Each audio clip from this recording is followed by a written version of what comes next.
In this tutorial, we'll be looking at all the data that's available from RaPP Map. The data is accessed through the Explore Map Data tab. When you first start RaPP Map, one layer is automatically loaded, and that's the total vegetation cover. To access other layers, you open the Explore Map tab. The data is divided into about 7 categories. So there's vegetation cover at the MODIS scale, vegetation cover at the Landsat Sentinel scale, land use cover. There are various catchment scale land use, forests of Australia, plus other layers like the IBRA regions, vegetation structure and NVIS. Then there's landscape attributes like physiographic regions, slope and soil maps. Boundaries, which you'll be using quite regularly. There's the NRM boundaries and local government boundaries. But if you want to go to finer detail, you can also see the Australian Bureau of Statistics polygons. And then there's cadastre for Queensland, New South Wales and Victoria and West Australia. There's also water observations and roads. All of these can be turned on by hitting the plus button. Rather than remembering all these categories, you can search the whole catalogue, which includes both the global and the Australia, for a particular layer. You might want to be interested in soil, in which case there is the soil order map. You might be interested in vegetation, of which there are lots of different layers. So you can use this search function to quickly access the layers that you are interested in. Once you've found the layer you want, you can add it by either clicking this plus button, which then adds it to the desktop.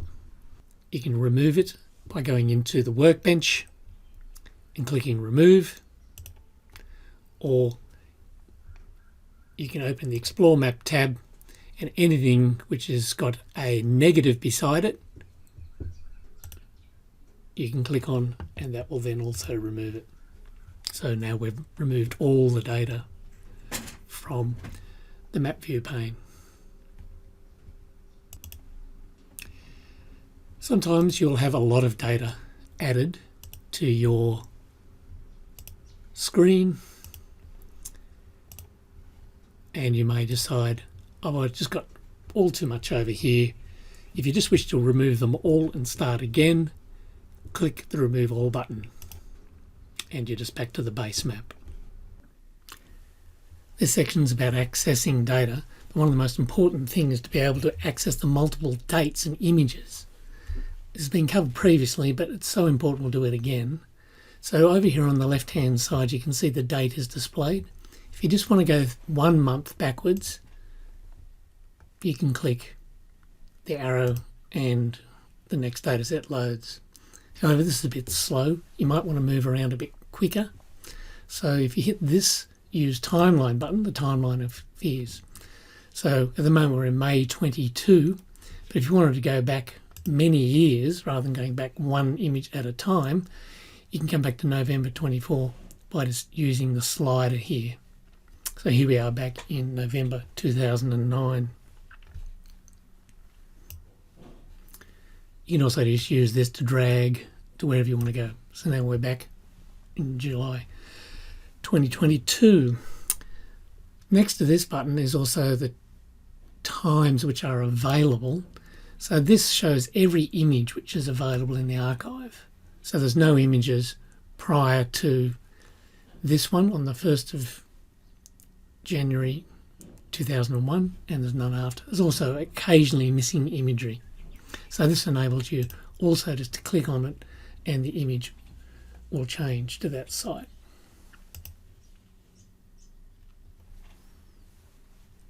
So here we are back in December 2009. Okay, so this is one data set we're looking at the moment. It's the total cover. We're now going to spend a bit of time looking at the different types of data that are within the Australia MODIS monthly fraction. So as you can see at the moment, we've been looking at the total vegetation cover, but there are 3 other products. The first one is the total fractional cover. So fractional cover is basically divided into three bins. There's the bare soil, which is red, the green material, which is green, and the dead or senescent material, which is blue. And as you can see, depending where you are in Australia in this month, you can either have predominantly green cover in the cropping areas here in Western Australia. In the central Simpson Desert, it's predominantly bare. Meanwhile, up here in the cropping areas in Queensland, there seems to be, in pasture areas, there's considerable area of dead cover as there are in the tropics. Now another layer relates to the total vegetation cover. It's called the vegetation cover anomaly. So what this one shows is the anomaly from the monthly average. So we're now in July, and the scale here goes from sort of a neutral colour towards the red scale. That means it's getting further and further away from the mean value for that pixel in July. And if it's getting bluer, it indicates it's greener than normal. In other words, more cover. So I can see in central New South Wales, it's well and truly above average July. Meanwhile, over here in West Australia and up here in the Northern Territory and through the Barkly Tablelands, it's actually much lower than normal. If you go back and have a look at a drought period, we can see that now this area is in drought and is much lower in this May period in 2009 than up here in the Barkly Tablelands. It's much more cover than there was in we were just looking in the last image. So that's the anomaly map. And the last one I want to show you is the decile map. So deciles are a ranking of this July in 2022 against all the other Julys. And as it shows here, if it's blue, it's very much above average. It's very much above average. If it's yellow, it's in the middle, so it is average. And if it's red, it's very much below average, i.e. it's the lowest in the record. It's sort of in the middle of the record, or it's at the top of the record. So what we can see is that large areas of central New South Wales are actually some of the best on record for this July. Meanwhile, over here, north of Adelaide, they're in the lowest on record.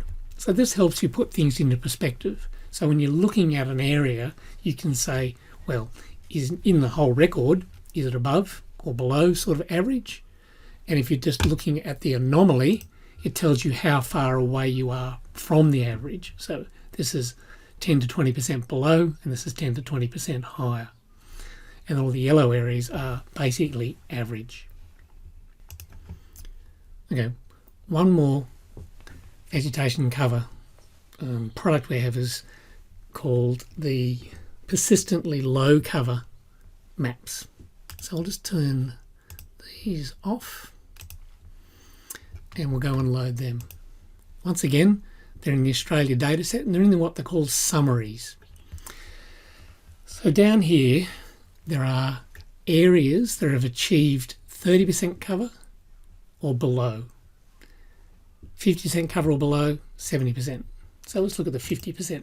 And there's one of these images for every month, January, February, March, April, and there's one for the annual cover. Now these were all produced in 2019. So they're only looking at the record. So let's have a look at this one to start with. So this is a map that looks at the frequency of times the pixel has been below 50% ground cover. So if it's this dark colour, like out here, it's always below 50% ground cover. If it's in the lighter cover, it never goes below 50% ground cover. So this tells you how often an area is exposed to wind erosion if we look over the entire time series. And if we zoom in, you start to see some patterns. So within this farming area west of Mildura, there are some areas which never go below zero. There are other areas which have 50% cover or below more often. So it shows you where areas are persistently low in cover. Let's do another one. I'm going to do below 30%, and we can look at exactly the same area here. So this means how often was the pixel below 30%, and as you can see, that doesn't happen very often, but there are a few places out here that you can see where that does occur. It's a good idea just to play around with these, because depending on the threshold, you'll see different patterns for different areas. So that concludes this tutorial on accessing data layers.